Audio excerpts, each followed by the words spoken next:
Welcome to TheSeireitei, a Bleach fandom community podcast brought to you by Nanao Issei's Flower Shop, bringing you service with a disapproving scowl since 2001. My name is Del, and today I'm joined by Shiki. Hello. And Naomi. Hiya. How's it going, everybody? Not too bad. Yeah, good. Yeah, same. Yeah. I'm feeling pretty good today, and I don't know whether it's just because we're covering episode 37 today, or because life is, finally settling in a way that makes me happy. I don't know. Maybe it's both. I'm happy to assume it's both. Yeah. See, you're excited about 37, but I'm living for 36. It's actually pretty great. There's kind of something for everyone in this series of 2 episodes. I mean, yeah. ish. Definitely. Depending on what kind of fight you like, as a shonen fan. Yes. Definitely a lot of love going into the characters of these two episodes. Oh my god, I'll say. Oh, yes. In that case, let's not wait any longer. You want to take it away with that episode 36 summary? Yes, I will. Sick, hit it. Aizen leaves his final words written for Hinamori, giving her a touching farewell, as well as important information he found. Meanwhile, Ichigo is confronted by Captain Zaraki Kenpachi and his incomprehensible spiritual pressure. We also get to see Best Girl Yachiru being so freaking adorable with a smile that would slay the hearts of many. Ichigo stays behind to face Kenpachi while his friends escape to find Rukia. But Ichigo soon discovers he is far too outmatched as his Zanpakuto is unable to do so much as a cut on Kenpachi. Wah wah. It's rough, buddy. That takes us to episode 37, Motive of the Fist. So, while Ichigo and Kenpachi duke it out, Chad continues to smash and blast his way through the 8th Division's territory. Only when he encounters the sweet-talking and ostensibly easygoing captain, a flashily dressed man who introduces himself as Shunsui Kyouraku, captain of the 8th Division, is his progress halted. Kyouraku tries to keep Chad's determined upstart ass from actually engaging in a fight. Chad reflects on his youth, thinking of his friendship with Ichigo and of promises made, and of his beloved Mexican grandfather who taught Chad never to use his fists for himself. In a bold stroke of determination, Chad rushes at Kyouraku, and Kyouraku handily one-shot KOs him, apologizing as he does. Yeah, so we were talking a little bit before we went on air about the fact that both of these episodes are fairly singular in what they cover, so it's kind of nice, I think, that we can sort of take a step back and really dive into some of the action here. Mm-hmm. Yeah, definitely. I love where we get left off on the previous episode 436, and then just returning to it where we see just how much difference we have between where Ichigo's at now and what it truly means to be a attack-based captain. And just there are monsters out there that he still can't comprehend. Yeah. Yeah, because up to now, Kenpachi's the first captain he fights, right? I mean, he has a little thing with Byakuya Ichimaru. and Ichimaru, yeah, before. Yeah. But those aren't where I don't even think they're really taking it seriously. Kenpachi's probably the very. Oh my god, no. I can't imagine either of them wants to waste time and energy on this upstart Ryoka. That's just not work. Gin has better things to do, and Byakuya is worlds and worlds above that, both in status and ability. Yeah. He doesn't want to dirty his hands. Yeah, and then we have Kenpachi coming here expecting something cool. And he's just letting his spiritual pressure seep out of him, probably feeling pure exhilaration and expectation. Mm-hmm. Yeah. He has been actively seeking out the strongest of this group of Ryoka to the point where he is that so involved and excited about it, whereas the others are just doing it as a duty, whereas Kenpachi's just there to have fun. Mm-hmm. Yeah, he really is. Which makes him an excellent captain for the 11th Division, I guess, Yeah. if that's where Yeah, the priorities lie. Yeah. So, what was everyone's thought on before we get to the fight, we also see Hinamori being taken into prison and just giving a bit of time to cool down. Obviously, that's a very emotional scene. It shows you just the very connection that a lot of these lieutenants have to their captain, and how it's not necessarily just a business relationship, but kind of more like a family unit, I would say. Mm-hmm. Yeah, you can see that between Hinamori and Aizen, as well as Rangiku and Hitsugaya a bit. Mm-hmm. I mean, you've got the level of familiarity between Aizen and Momo, because in Aizen's letter to her, he calls her Hinamori-kun. Mhm. Yep. So there's that kind of level of familiarity of a friendship. He's writing to her as someone he trusts. And you can tell that in the letter as well, the contents of the letter as well, as opposed to someone as a superior writing to their subordinate. There's a different level of relationship there as well. Mhm. I also think that this could be one of the first times that we get to see really specific relationships between people of various ranks who are members of different squads. Because there's Yeah. something that Rangiku. So I think, on the one hand, I think it's a cool illustration of the relationship between Rangiku and Momo, because Rangiku seems really torn throughout a lot of this interaction, which Mhm. makes a lot of sense because it's clear that she and Momo are friends. And it's clear that, too, because we know that Toshiro, who is Rangiku's captain, and Momo are also friends. And so Rangiku is playing with the layers of that.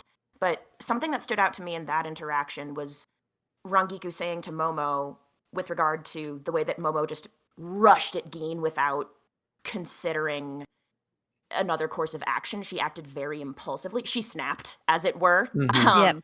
Yep. Yeah. And Rangiku says to her as they're speaking, wasn't there anything else you could have done? And so I think that could be reflective of, I guess this, it seems to me, could be an instance of a person from one squad expressing concern or care about a person from another squad. So it could be unclear whether Rangiku was saying, hey Momo, I'm looking out for you. You're not a member of my squad, but you could have taken a different course of action and saved yourself the trouble of being incarcerated. Or perhaps this is an instance of Rangiku saying, I didn't want you to attack Gin for whatever reason. So. Rangiku brings up an excellent point as well, is that speaking as the 5th division as a whole, with Momo in jail, as it were, that division has lost both their captain and their vice captain Mhm. within the space of a couple of minutes. Yeah. And that's going to have a profound effect on that division, let alone the people within the division as well. Very much so. Yeah, that's a really good point. Oh my god, the fifth division can never catch a break. My god. No. Wow. Oof. But yeah, it's like it just is more interesting to constantly see these interpersonal dynamics between the higher ups of all these squads, not just within their own squads, but also between the squads when they do seem to know each other. And it still does more to humanize them from our very early on glimpses of Soul Society culture. And it shows you just how much love and care there are for or held for each other in the Soul Society world. Yeah, now that the main plot has been established and we sort of know where we're going as audience members, this is about the right time in the story to take a step back and spend time with these people. Mhm. They're not just pawns, they're not just adversaries, especially considering when you think about how Bleach starts and you're like, okay, cool, Ichigo and the squad are, well, not the squad, bad word choice there. Ichigo and the Karakura gang are the people we're supposed to be rooting for, and the folks who are in the military and Soul Society are the adversaries. But then, oh my god, you see poor Momo crying in a prison cell having just lost her captain. How can you not feel for that? So it's getting very complicated. It is. It's like, are they really the just outright bad guys in black and white? Mm-hmm. It's just like, I loved the shades of gray that kept on throwing at us in these episodes, especially. Mm-hmm. 13 Shades of Grey. Oh god. That's some stuff for the fanfic community. Hey guys, do you think anyone has ever written explicit Bleach fanfic? Probably not, right? Probably No. not. Doesn't seem Well, likely. Who needs to know what goes underneath the covers? No, Yeah. not one bit. Have I ever written explicit Bleach fanfic? No. No. No. Anyway. Anyway. So, moving on from our touching character development between captains and lieutenants, we get another touching character development between captain and lieutenant of Kenpachi and Yachiru. Ah. Yachiru. So, before I start fangirling, does anyone have any comments about the start of our fight? One, which is just, and I don't know whether this phrasing is different across different mediums, perhaps, but when Yachiru first reveals herself and Ichigo is like, what? The phrasing that, well, he doesn't quite go that way, but the phrasing that he uses is, what are you? He straight up says, what are you to this little girl? And that provides food for thought, perhaps, sometimes, a little, maybe. I mean, if you look at it from his perspective, Mm. him and his companions, they're barely able to manage Kenpachi's spiritual pressure. My God, Hinata was fully squished. Yeah, and Yeah. it's like he just sees this little chibi, pink-haired ball of adorableness just hopping around as if it's just another walk in the park. It's like you'd have to think of that as that can't be human. Yeah, that's fair. Yeah. And the fact that she then goes on to introduce herself as the lieutenant, when Mhm. comparing her to the lieutenant we've already seen, you see this little child of what, 5, 6, and I think poor Ichigo doesn't know whether or not to take her seriously. Yeah. And talk about unexpected too, especially like Mhm. unexpected when paired with somebody who looks like Kenpachi and has spiritual pressure like that. But up to now, like even if Ichigo makes the connection that it's like, okay, great, Squad 11, I've seen Ikaku and that sparkly guy. I don't know if Ichigo got Yumichika's name. I don't know if he cared, to be honest. But I'm wondering whether like that's got to be such a disconnect because I can't really think of another squad member that Ichigo would have encountered up to now who wasn't at least presenting some front of like, I am scary and I am to be taken seriously. Like Ikaku is really like right out the gate with it and he's bold and he's assertive. Like Yumichika has a slightly more laid back like I'm superior kind of style, but you still take, depending on who you are, I guess. If I were approached by Yumichika, I would take him seriously if he was like, hey, I'm gonna fight you, and be like, yes you are and you will destroy me. Slash I probably would ask him out first, but that's beside the point. Yeah, but then also if you, like, look at the rest of, like, just the background characters of Squad 11, they're all like that, Yankee and or that's a Japanese term, but the thugs of Soul Society kind of thing, and Exactly. they look intimidating with their wild hairstyles and their just demeanor. But then you come and see Kenpachi, and he's like, yes, you can tell that this is the mob boss of this gang. And then the adorable Yachiru, it's just like, so one of these things is not like the other, yet you can still see it. Actually speaks to Kubo's ability to create compelling characters. Mhm. I think we get a lot of that in both episode 36 and 37, actually, where we as the audience, and indeed Ichigo, if he's kind of like our proxy in this situation, are going forward, or Chad, I suppose, are going forward with particular expectations of what these people are going to be like in combat in the context of this military organization. And then it's like, nope, you've got a cute little girl with pink hair and a man who is still lying down and can't stop drinking and is really uninterested in fighting. But these people are high-ranking officials. So I think it's exciting that he's not just being super straight up about it. And I think it's also cool, now that I think about it, that Kubo took time to establish kind of what we expected up to now in the fights that we've seen. Like, Ichigo fighting Renji is like, it's exciting, but it's kind of what you expect, you know? Mhm. And same for like Ichigo fighting Ikaku, and frankly, even Ganju fighting Yumichika. Like, these are Chad blasting his way through all of those soldiers on his way to the 8th Division. Like, all of that is pretty par for the course, and once we start to feel comfy with that, Kubo's like, nope, I'm gonna pull the rug out from under your feet and give you something that you don't expect and make you ask questions. That's very cool. Mhm. It's like, "You had expectations? Aw." That's cute. Yeah. As cute as the lieutenant of the 11th Division. Yes. Her She is super smile, cute. though. I know. Her little cheeks. It's like, I know you'll probably murder me, but let me hug you. That's how she gets Shiki. Yeah, it's like, I will happily dedicate my life to Squad 11 and just the thing is, like, it's not fight for her because I know you don't fight for her. She will take care of herself, and there's no questions about that. I'd sooner get my ass kicked by her than I would be able to sooner than I would be able to even come close to defending her. It's more of a being able to fight alongside her. No. Mm. Just ride on your shoulders. Give you good Yeah. directions. I will happily take her bad directions every day, and I would not question it for one moment. You'd be great in Squad 11, I think, based on that alone. This makes what I have to say so much harder. Ooh, go on. Oh no, do it. it. Do Please, it. please, please. Yachiro's entrance was anime only. No. Oh my god, go on. Please say more about that. Oh You're my breaking god. my heart.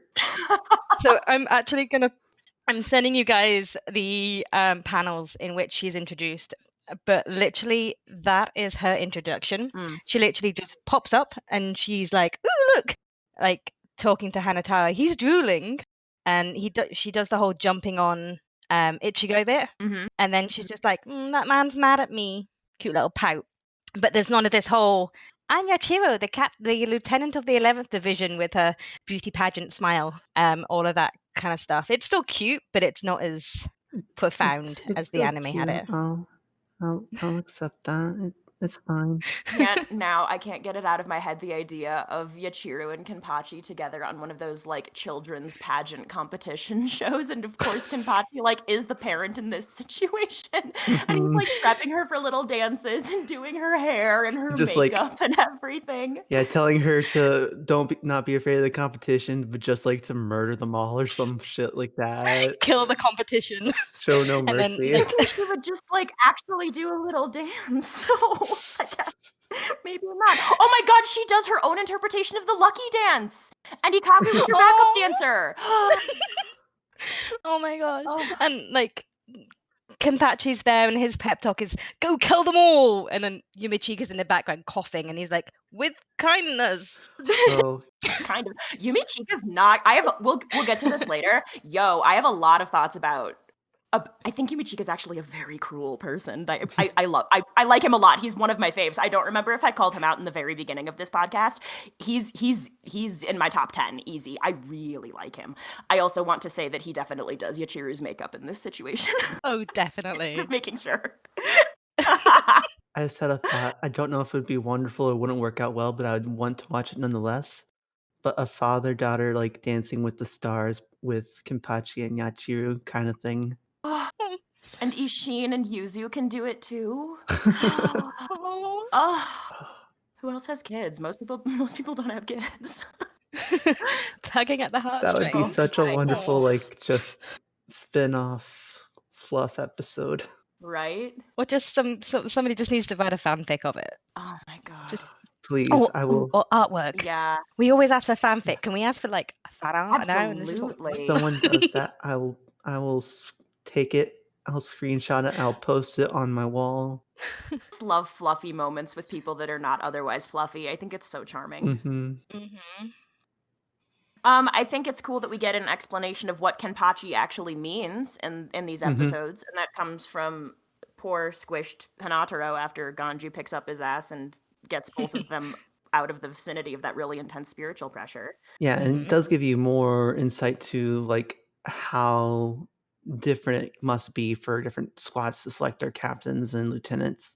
Because I know we mentioned that in a previous episode, and here we see that it is a matter of like it's a title passed down to who's the strongest, as he mentions. Yeah, I think something that really struck me about that description as well was I don't know whether this is the way that Hanataro in particular conceptualizes of this or whether other folks think of it this way too. I like to think it might be other folks too. But Hanataro's like, because the title gets passed down and passed down and passed down, the Kenpachi is effectively immortal. Mhm. So, like, we know that Squad 11 has a tradition of one Kenpachi fighting the current, or like one person seeking to be Kenpachi fighting another person in order to claim that title. But it makes me wonder if there's a person who held the title Kenpachi and they were fighting someone else who was seeking that title or who claimed that title or something, would that person then be like, hey, this fight is okay with me and I'm okay with this situation because even if my body dies, I'm still immortal and I'm still living on in this way. I'm totally deliberately being a little bit cagey here about a specific thing. And I just hadn't thought of it that way before. The immortality concept was really striking to me, and I would be interested in exploring that in a spoiler episode, and if anybody else would. Mhm. Oh well, anyway, maybe we can and maybe we can't. Either that or like we'll figure out a way to incorporate some of this maybe. But I think it's cool, and I hadn't considered it before. That's all. Yeah, but I do imagine that Yeah. Yeah. as a general viewpoint, as a squad that focuses on strength, there has to be a point of when you're at the top, if you lose, you kind of accept that because Mm-hmm. it's that constant goal to find someone who's stronger because you are like a fight head person who wants that thrill. And if you can find someone that can beat you, you're not going to be upset about that. Right. You're going to be glad because you found someone to have fun with, Yeah. just like Kenpachi likes here. Yeah. And because of the way that you then probably measure your own strength, if you've been defeated, I suspect your mentality then is like, well, yeah, this is your title now. I'm not the strongest anymore. And if you're still alive, it's like, I'm just going to train back up and I'm going to take that right back from you. Yeah, that's true. I mean, they say that names have power, but this is literally a name that means power. Mm-hmm. Naomi, were there any other differences between the anime and the manga? Yep, we've got a couple of scenes that were added. So the whole recap with Rangiku and Momo's accusations at the start, they were all anime only. So it went into a lot What? more. Yeah. Wait, including Aizen's note? No, Aizen's note was there. Oh, thank God. Yeah. Rangiku comes, she gives her the note. She says, "You're lucky it was my captain who found this," and then she leaves. There's no talk at the start. There's no like kind of pep talk or isn't there anything else you could have done? There wasn't any of Momo's accusations as to why she did it. That was all anime only. And then the little scene that we had with Rukia, Yeah. yeah, she in the anime she begs Ichigo just to run away. She doesn't do that in the manga. She doesn't know kind of what's going on out there, and she just hopes that he's okay.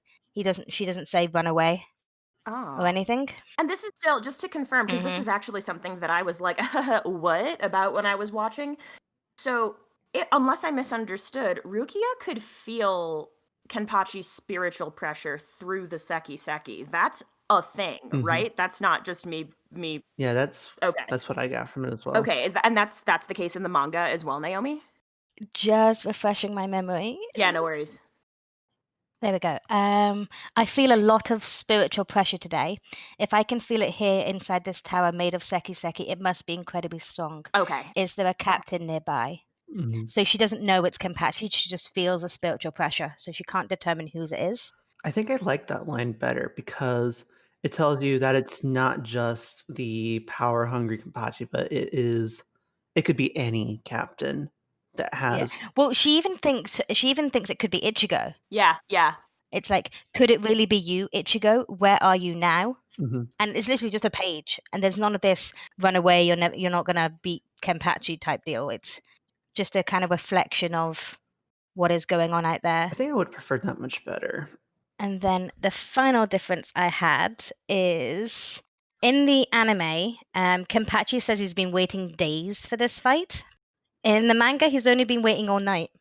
So it's interesting to see that passage of time, because if you think from the manga point of view, been waiting all night. So it's from the time where he ran out of the captain's meeting the night before to go find Ichigo to that point. So that's why he's been waiting all night. Whereas in the anime, it's probably since he first learnt of the Ryoko invasion and has first set his sight on Ichigo. So he's been waiting all those days for this fight. So it was just a little bit of interesting to see the difference. I mean, it's only a couple of words, but it has for the whole. We've talked about the timeline before and the whole when they actually landed, how many days have they actually been in the Seireitei?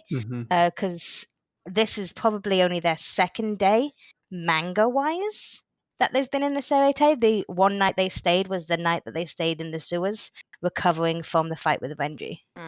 That was so this is technically their second day in the Seireitei. So the fact that Kenpachi says he's been waiting days. Yeah, I guess the only thought I have is it could be hyperbole in the same way that you would say, oh, I've been waiting ages for whatever. Maybe he's, to him, because, hot take, I can't imagine he's a super patient person.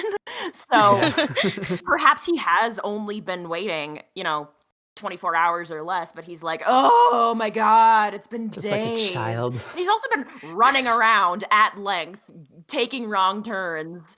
I can't imagine time is passing quickly for him right now, especially because he knows he's gonna have a new to play with soon. Like that'll drag on you a little bit. It's like a kid waking up on Christmas morning and being told to wait to open up their Christmas presents. There is in the Bleach S abridged series that I shouted out like a billion years ago as my fandom thing. There is they made Diamond Dust Rebellion a Christmas movie, and one of the potential subtitles is A Very Kenpachi Christmas. If you've seen Diamond Dust Rebellion, you know that that's not what that movie's about. But there is. Still need to see that bridge. There's an ending credits song sung by it's not the actual dub actor who plays Kenpachi. It's the person who does the dub within this abridged series. But the song "Where Are You Christmas" from the Grinch movie from like the mid-aughts or whenever that was. Maybe even the early aughts. I don't know. It's Kenpachi singing a Christmas song is I guess what I'm getting at. It's also so fucking funny. It's just so funny. So if you want to hear actually, you know what? I'll make a point of dropping that at some point in December, maybe, because it's just well worth listening to. / watch Bleach S abridged and watch the Diamond Dust Rebellion adaptation. It's really good. Anyway, it's total sidebar, but so while some people are watching A Christmas Carol this winter, I'll be watching that. Oh yeah, I watch it multiple times every December. Oh, 100%. I mean, Diamond Dust Rebellion's also my favorite Bleach movie, but that's beside the point too, I'm sure. But, oh, God.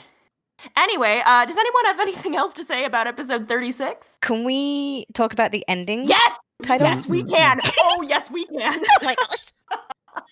Like, yes, it was all about Squad 1, but I think Del and I are excited for one particular point in the Squad 1 ending. Maybe! I don't know!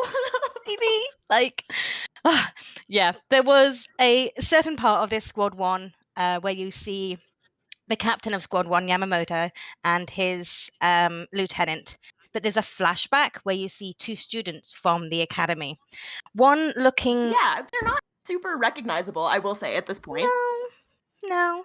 However, you could probably make alludes to a certain captain who we're about to meet, and maybe another captain that we may have only heard of, not officially met yet. It could be anyone. I mean, I will say that there is something to be said for, like, you can look at the way that these 2 people are presented, and by now, you kind of get the sense of how Kubo draws his, like, general populating a scene Soul Reaper people. Like, they're beefy dudes with dark hair, to be honest, is pretty common, which makes sense, because if everyone is meant to be at least sort of Japanese, that tracks. But you see a guy with white hair in this flashback in the academy. So you're like, oh, I wonder if he's gonna be a person. I don't know. And the keen listeners will know Del and I probably rant a lot about these 2 and make alludes, so you can draw your own conclusions as to who they are. But yes, that was a cute little thing to see if you knew who they were. They're very lovely, and they both get their asses handed to them, and it's really sweet. I love Academy stuff. I just love Academy stuff. It's so charming. Yeah. Oh, and I don't even that way. Like, I don't even have to dip into a college AU or anything when I write fic. I can just be like, we're in the academy now, and it's all canon compliant. At me all you want. Yeah. Like, yeah. It's, oh God, I You love still that. need that spinoff. Oh God, I please, get that too. please, Yeah. God. Slash, if anyone ever really wants to make my day, draw Academy fan art of basically anyone that I care about, and I will love you forever. Mm-hmm. Ooh. Which I guess, unless, I mean, I guess shout out to the fact that we get to see a little bit more of Yamamoto in this ending, and we only see him draw his sword, and he doesn't really do much. We don't get to learn too much about what else he can do. We don't get to really see what else his lieutenant can do. Good for him for hanging out in a hot spring, I guess. The Benji Kira and was it? Probably Shuhei. I couldn't tell. Yeah, probably. And also further confirming everything that I've ever said about Kira being a noodle. Poor boy. He's such a little noodle. Like, truly no shade. Oh God, I want to hug him. He needs, God, that boy needs hugs. Fuck. He does. I think they all do. There's a lot of lieutenants that just need hugs. That's I think. true. Mm-hmm. I guess maybe I'm drawn to Kira in that way because I feel like if I were gonna hug Renji, Shuhei, or Kira, I feel like Renji and Shuhei would both be like, "No, what are you doing?" And Kira would just be like, "And I'm melting." And so he seems like the most likely candidate. Mm-hmm.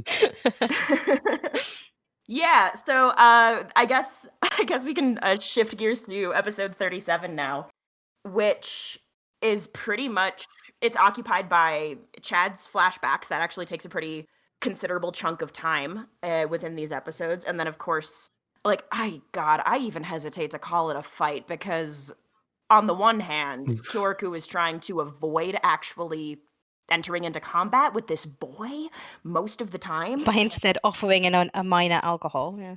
Okay, yeah. So I had a specific thought about that as well, actually. I get the sense that, so throughout, Kyouraku is doing everything he can to be like, okay, maybe if I phrase it this way, we don't have to fight. Or maybe if I phrase it that way, we don't have to fight. But I think part of him knew that it was inevitable, probably, because he's been serving under Yamamoto in some capacity for a very long time. And he knows that Yamamoto means business when he means business. And so if Yamamoto's saying, like, hey, take down these Ryoka, even if Kyouraku doesn't want to, it would take a lot for him to directly defy orders in that way when he doesn't have cause to yet, you know? So I sort of wondered whether he knew. So options are, A, he knows that Chad is a minor and knows that Chad is going to refuse, so at least for his own conscience, he can be like, well, I tried, even though Chad was never going to say yes to a drink in the first place. Or, and this is probably more likely, he like saw Chad and went, oh, how old are you? 37? Want a drink? Like, but of course, both of these options proved fruitless because Chad said no either way. Mm-hmm. But what would you have done in that situation if you were Chad? Oh, if I was Chad, run up and fully kiss Kyouraku on the mouth, probably. Presuming you don't know Kyouraku, of course. Ugh. I'd probably still be frozen and staring at him and too speechless to say anything. I'm just such a different person from Chad that I don't know.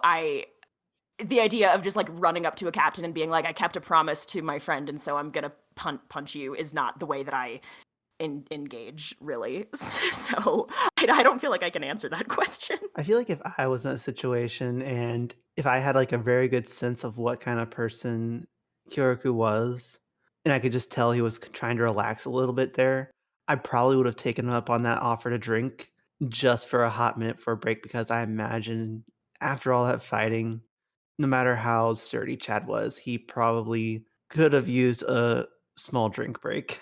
Probably.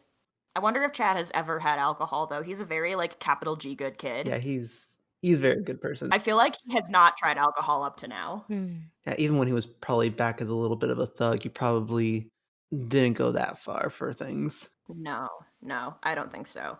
Which, actually, speaking of thugs, I want to talk about the flashbacks in this episode a little bit.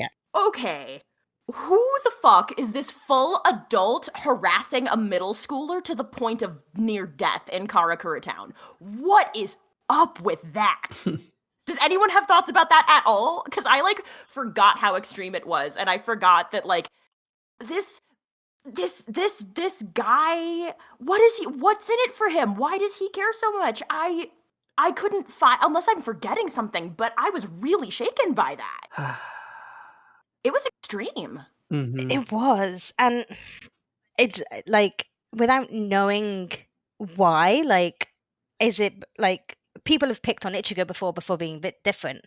So is this another instance of that because Chad's different?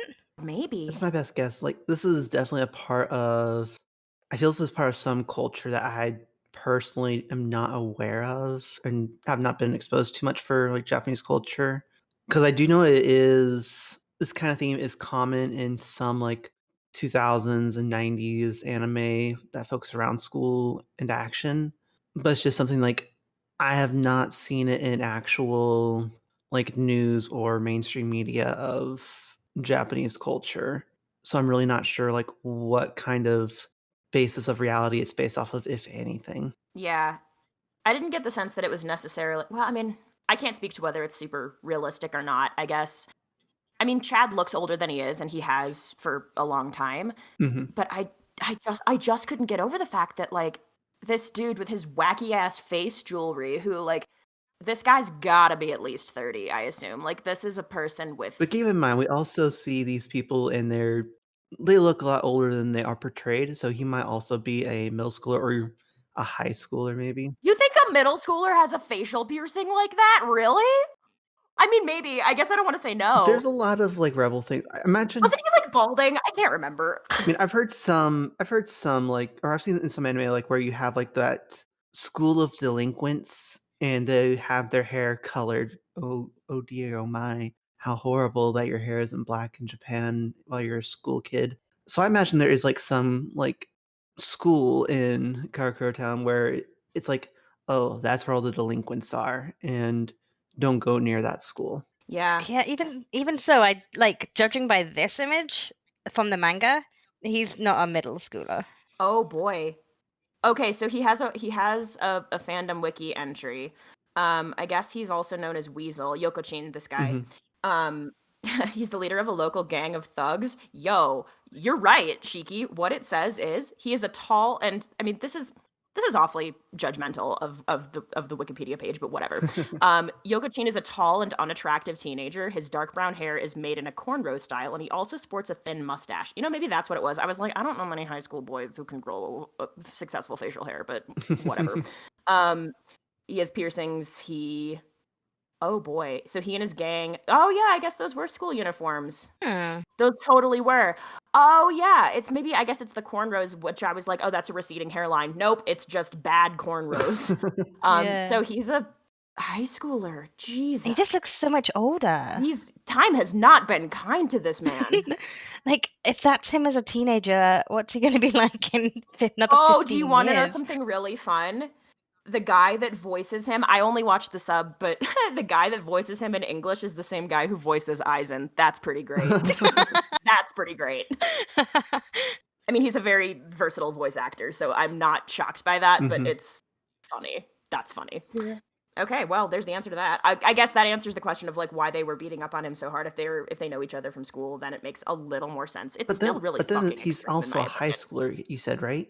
Yeah. So that in flashback, he would have been picking on like middle schoolers then. Yes. Yeah. He doesn't seem like a particularly big man in that way. He seems like he's gonna go below the belt whenever he can. Yeah, definitely, I can see that. It's like, but it just tells you that kind of like mindset and dynamic, and it's like definitely saying like they're trash. Yeah. There's that, and then I guess just poor Chad has had a lot of terrible experiences with people causing undue harm to either himself or to people in his life. Like the fact that when we get that flashback to when Chad is spending time in Mexico and the people that are beating up Chad, then when his abuelo steps in, they start to beat up an old man. Like, what are guys? This is a fucking old man. I get that he's ripped as shit, but really? Yeah, it's like, what? Oh, there's not much kindness there. Or critical thinking skills. God. Did we get like an explanation as to why they were chasing Chad in the first place? for that bit? I think it was just because he was new in town and was different once again. I think that's kind of the theme. So you're chasing someone who's new in town, and then an old man steps in your way, Yep. and you just start beating on the old man. It's like, wow. Yep. So you know what? I guess thinking about the fact that this is the kind of history that Chad has had with people who are at or around his age, it actually makes more sense that he feels so close to Ichigo and so protective of Ichigo because he's been either alone or in a conflicting relationship with his peers for a long time. And so when he and Ichigo kind of end up on the same page, I think there's more context for that loyalty. Mhm. That's pretty Yeah, cool. because that's like his first real friend beyond his abuelo. Yeah. Mm-hmm. Yeah. Oh. It also makes me think it's like very sweet the way that so that now he has like a friend who is like Orihime, who is like one of the kindest people in the universe. How great that he gets that now. Mhm. I'm really happy that he fell in with this group of people. Even Uryu has his moments. He's a little bitch, but he has his moments. Like, You know? Yeah. you got Chad, and he's like abused all his life, and now finally he has friends, and he doesn't want to betray them, and he always wants to stand up for them, even if he's barely known Rukia. If Ichigo wants to save her, he'll save her. Yeah. Yeah. That just became more tragic. No, I was going to say, because that's the thing. Kyouraku finally says what we've all been thinking, Mm-hmm. stating how close that group, that Karakura group, and Rukia have become in such a short space of time. Mhm. But yeah, so he finally says what everybody else has just been thinking, basically, and then Chad comes back with his amazing point. Like, he's there because just because they've only known each other for 2 months doesn't mean that they can't have struck up that bond, that friendship. Mhm. And he has this gift, and he's going to use it to protect. He made a promise. And then furthermore, when Chad emphasizes to Kyouraku that, like, yes, you're right, it's a short period of time, and then he's sort of, I don't remember whether he states this explicitly. I think he does. I think he does use Ichigo's name when he says, yes, Ruki and I haven't known each other very long, but I'm here to help my friend Ichigo. And I think Kyouraku gets the sense that they've been friends for longer than just, 2 months or something. So I found it fairly heartwarming in a slightly roundabout way that once Chad expresses, I'm here because of friendship, Kyouraku comes back saying, oh, okay, cool, I see that. And then he reflects that it would be insulting to ask Chad to go away in that case. And so that, to me, says that Kyouraku has context for deep friendship bonds and understands what Chad is feeling. Because, like, I guess we've really only seen him in relationship with his lieutenant, who, by the way, he seems to really care about because he doesn't want to put her in the line of fire. But yeah, I get the sense that up to now, Kyoraku was like, I don't get it. Okay, why are you here? Why are you facing me? Oh, deep friendship, that I can connect with. Mhm. It's just like, I love how he just clicks and then shows that instant respect, and you'd have to wonder, would any of the other captains show that kind of respect that he showed? I mean, frankly, without being just me times a million, I certainly can think of one, you know? Mhm. Yeah. Yeah, I'm gonna leave it at that. But resolve gets thrown around again. Yeah. Because Kyouraku can see Chad's resolve. Like, Chad's Ichigo's putting his life on the line. That's reason enough for me to do the same. Yeah. And then Kyoraku's, your resolve is very strong. So that's that resolve word again. It's just a recurring thing throughout all the episodes. Whenever there's a fight up, there's always that resolve. There's always that intent. There's always something, that defining moment. And that's what basically is tying everything together. Yeah. Mhm.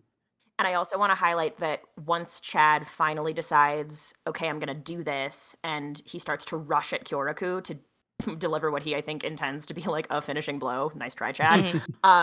He gets number one theme music. He gets Ichigo's number one theme in the He does. background. Yeah. Which is so fucking cool. I'm really happy he did that. Speaking of Kyoraku and the fight, though, can we point out how many Zanpakuto Kyoraku is holding? Yes, somehow? we can. How many does he have, Naomi?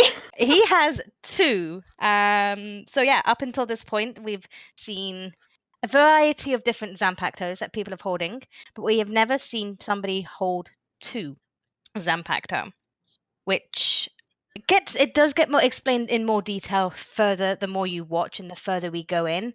But just this glimpse of him standing there. He's got his 2 Zanpack toe, and already, at least to me, that stands out that there's something different about him. Not in the sense that difference is bad, but he garners more respect because he can wield.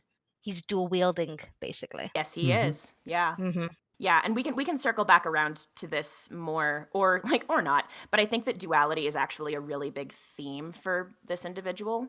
Partly because it's, yes, he's got 2 swords, but then even just and I have, to be fair, thought and written a decent amount about duality within Kyouraku in particular. But he's also one of the most aesthetically prominent captains that we've seen. I mean, it's clear that you can kind of do whatever you want with your uniform, and some folks choose to and some folks don't. Kyouraku went all out, right? He made choices. But I think it's cool that in his design, he's got this flowery pink kimono, but he's also one of the only captains we see that has visible chest hair and arm hair and leg hair, which is so masculine, quintessentially masculine. But he's got this feminine woman's kimono. He is a high-ranking person, and he spends most of this episode avoiding conflict. There are so many things, and a lot of them I think are even more worth discussing in the context of his relationship to another dual-wielding person who we will meet later. But I think that duality is an exciting thing within Kyouraku in particular, and I don't think it's by accident. And so I think making him a dual wielder is indicative of a lot of things about his personality. Mm-hmm. Were there any anime and manga differences within this episode? There were actually 2 big ones. Cool. So both happened in Chad's flashback. And so the first one is when Chad is walking and the guy's coming up behind him, and the guy's holding a rock, and he's about to strike Chad over the back of the head with a rock. In the manga, they use tasers. What? Yep, 3 guys attack Chad from behind with tasers. Oh my god, I don't know which is worse. Yeah, where would they have gotten tasers? At least a rock you can just pick up off the side of the road, but high schoolers with tasers is kind of a scary deal. Yeah, because I imagine they must have gone with the rock because tasers might have been a bit difficult to explain. Yeah. Wow, that's intense. And then it's mainly just additions to the whole flashback scene. We were talking earlier about how Chad was getting attacked when he was living in Mexico, and his abuela stepped in, and they instead started attacking his abuela. That doesn't happen in the manga. God, well, thank goodness. I was about to ask if that was what didn't happen. Because that sucked. Yeah. So there wasn't actually. It didn't go into any detail about his past. It was kind of a voiceover. There was no images of him getting beaten up in Mexico. And then of course his grandpa didn't get beaten up either.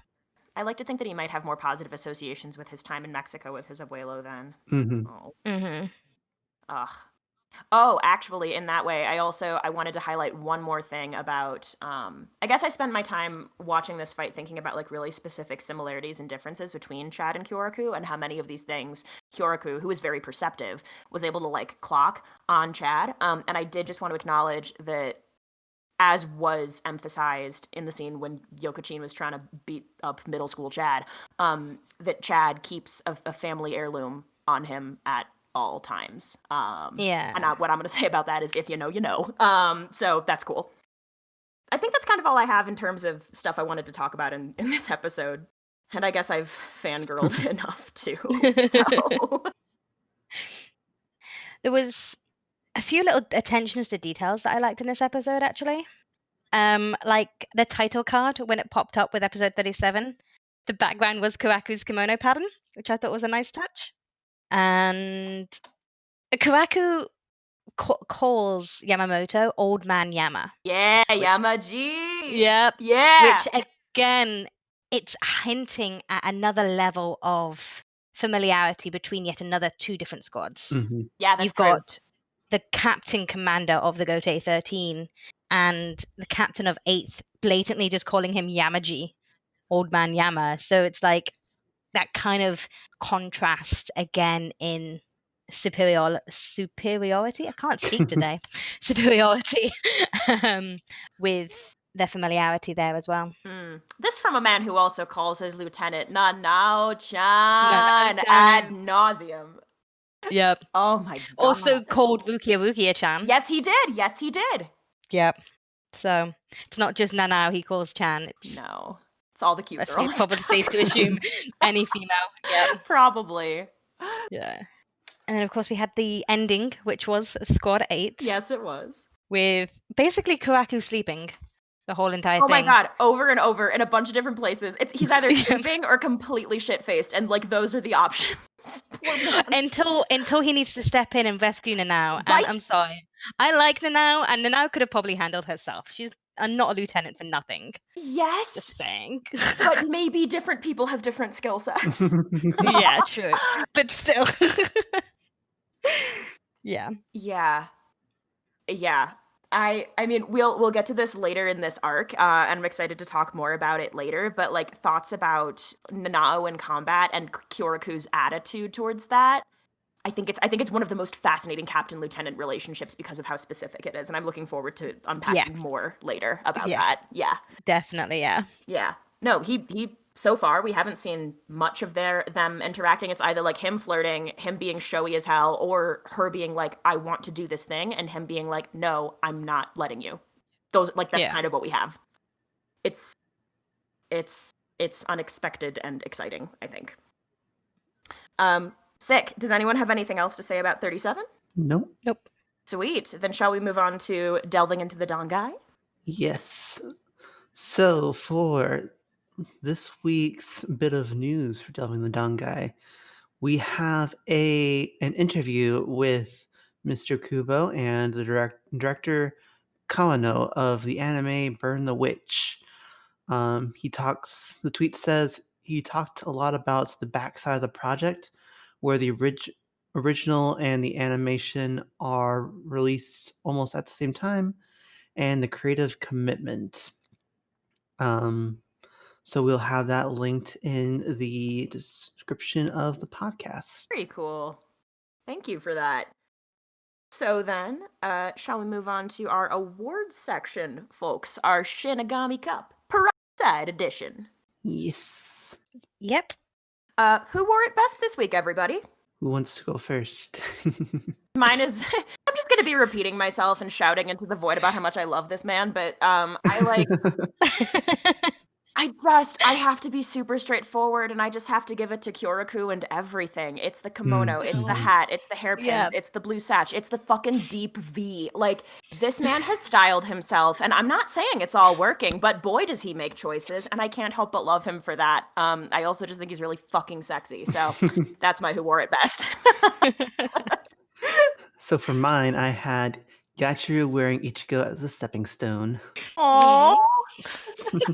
Mine is also Yachiru, and it's specifically from the manga. There's a little page of the manga in which it's Kenpachi facing away from the page, and on the back is Yachiru just hanging there, and the caption is "Special Box Seat." Yeah. So my who wore it best is Yachiru wearing Kenpachi. Very cute. Oh, that's adorable. All right, moving on to best ship. I realize I never go first. I can just go first this time. Wow, mixing things up. We've only been doing this podcast for how many episodes? Oy. But I was straightforward with a lot of mine this week. Now that I think about it, my best ship this week is the friendship between Rangiku and Momo. I liked being able to see them care about each other and care for each. I mean, more Rangiku caring for Momo, but I think this is one of the first instances we get to see that highlighted, and I was really glad for it. So that's my best ship this week. For me, Yay. my ship is with Nanano and her sass towards Kyouraku. Fucking get it. Yeah. Do those flower petals and dump them on him. That was so good. And the hat bounces off. He's so cute when he's stupid.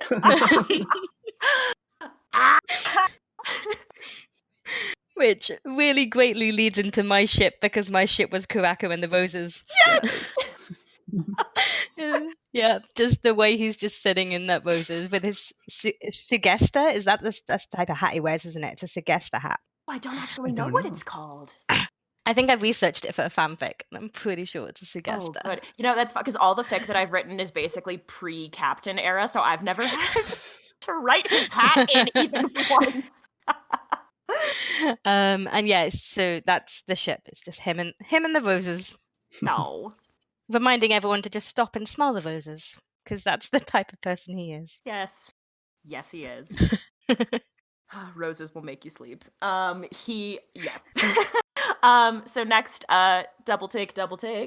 I have one was just so dumb and so like obviously the little flashback scene that we get at that ending credits where Squad 1 is featured because I love them. But the one that I want to call out is from episode 36 when Ganju and Hinataro are escaping Kenpachi's spiritual pressure. There's a line, and I was just like, Ganju, look at you using wordplay.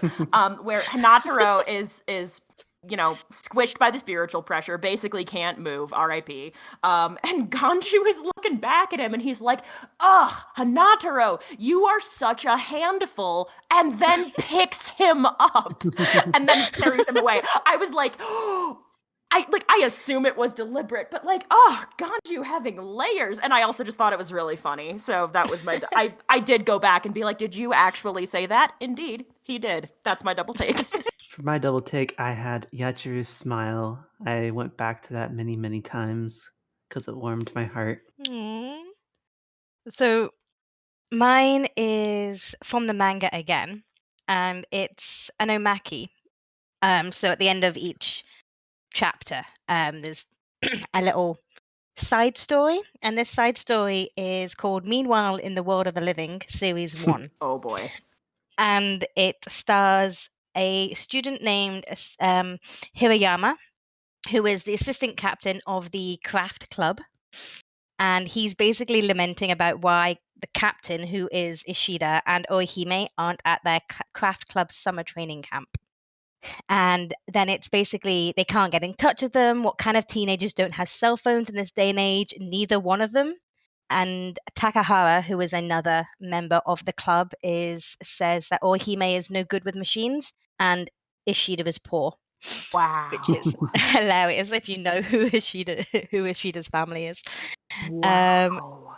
And then basically he then turns around and goes, Hirayama, you're a senior now. Maybe you should retire from the club and start studying for the college entrance exams. Oh, that's funny. The next one is Orihime's phone, and it's unplugged. And then they go on saying, freshman Captain Ishida nicknamed the four-eyed sewing machine because of the unparalleled accuracy of his needlework and his peerless speed. And the brilliant Orihime Inoue, who despite her luscious anatomical impediments, caused quite a sensation at the spring tournament with her creative avant-garde stitching. Without those two, Kyouraku will never make it to nationals. Wow. There's a craft club nationals. I'm also just really happy to know that they're in a club together. That makes me really happy. Mm-hmm. Yeah. And then the last page is basically, again, just why, gosh darn it. Are you listening, Hirayama? Hirayama is using the club to try and ease the pain of having been a bench warmer on the baseball team for 3 years. And then this other senior says, leave him alone, Takahara. I know what he's going through. Oh, no. And another one goes, maybe you should stop using the club to get over the fact that the boxing team never let you fight a match. So it's I had to go back once I'd finished watching the anime just to read these omakis, just because this little insight to what's happening in the world of the living with these characters we have never met before is just hilarious. And of course they're talking about Orihime and Ishida being in the craft club together, and it was just super cute and funny, and I had to go back and read it. So that's my double take.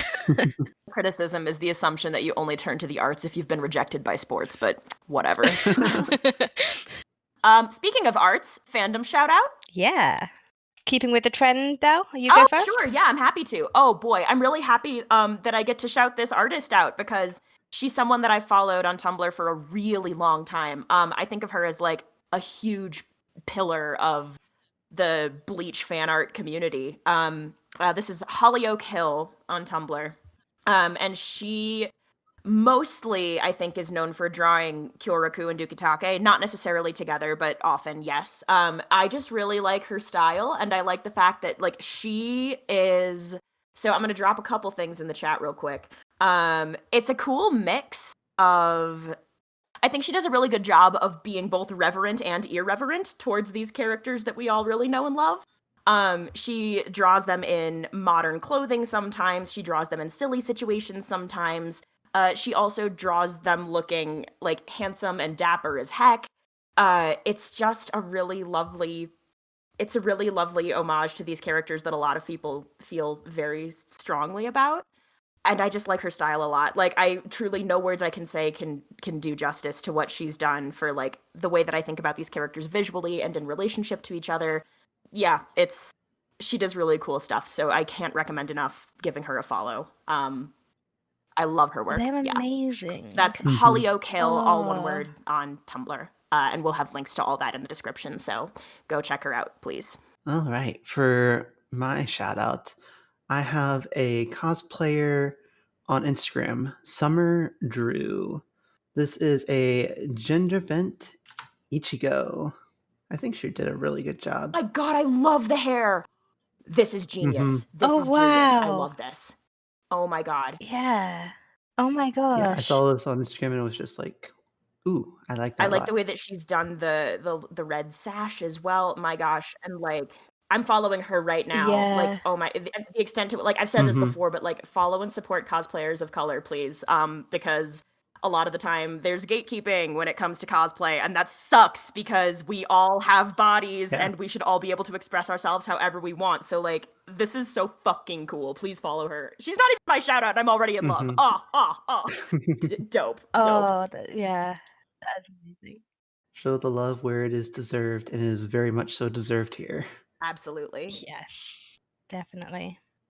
So mine is a piece of artwork for a character whose birthday it was quite recently. We haven't met this character yet, so if you are trying to stay free from these characters, then don't have a look at this one. But it was this character's birthday coming up, and this artwork is Ooh. just sublime. And it really struck me with the shades and the colors and just the way he's posing and the way the artwork is done. Wow. It was just really nice. Yeah, I'll say, just so everyone, this is a character from an arc that we will get to eventually, but it's going to be a ways down the road. Yeah. Mm-hmm. Yeah. So this is Lefossile on Tumblr, or they also have a Twitter at which they are MU Witch Arts or at MU_witch on Twitter. And they also have a blog under MU_witch Tumblr as well. But that is my fandom shout out. I just saw it as I was scrolling through, and because of course it was his birthday on the 15th of November. So is that today? I don't know what it is today. So yeah, happy birthday to this character. Happy birthday, character whose name I'm not going to say on our podcast yet. So yeah, I'm not overly a fan of this character, but the artwork just drew me in. So yeah, definitely happy birthday, and check out this excellent piece. They've also got other artworks, mainly of this character. They're very much a fan of this character on their blog. That's nice. That character could use more love. Oh. You can. Mm-hmm. I guess I do also want to say, circling back to my shout out super quick, there are occasional final arc spoilers in some of the aesthetic choices. So if you're trying to avoid that completely, just bear that in mind. Cool. Anybody have anything else before we wrap this thing up? Nope. Nope. Just Yachu's best girl. We can, yeah, that's fine. No, because the thing is, I know. Me. I will. I was trying. No, you know what I'm going to do, Shiki? I'm going to offer you a drink, and then we'll see what happens, okay? I was trying to think of another girl that I like more, and I was like, oh, damn it. All of my favorite characters in Bleach are AMAB, so I don't know, for the most part. Oh no, I haven't. I'm gonna place Momo here in my little spot. I have another best girl actually, but I can't say who it is because it's a spoiler. So never mind. Oh man! Wow. On that note, you wonderful, wonderful souls. That is the end of another episode. If you liked what you heard and you want to get involved, you can find us by searching for TheSeireitei on Tumblr, Instagram, and Facebook, and TheSeireitei on Twitter. Each of these platforms will link you to our fantastically deadly Discord family, where you can chat with us about the show, read fan fiction, take part in creative challenges, and talk anything and everything Bleach. Now, Ichigo and Rukia might reap souls, but we are hoping to reap some 5-star reviews, and that is where you come in. Make like our favorite orange-haired protector and go to iTunes to rate us and review us and make us feel like #1. And to those of you listening on YouTube, don't forget to be like Chad and give us that good thumbs up. We really appreciate it. On the next episode of the podcast, we'll be covering anime episodes 38, Desperation, The Broken Zangetsu, and 39, The Immortal Man. We'll see you souls then. Till next time, bye! Bye! Bye!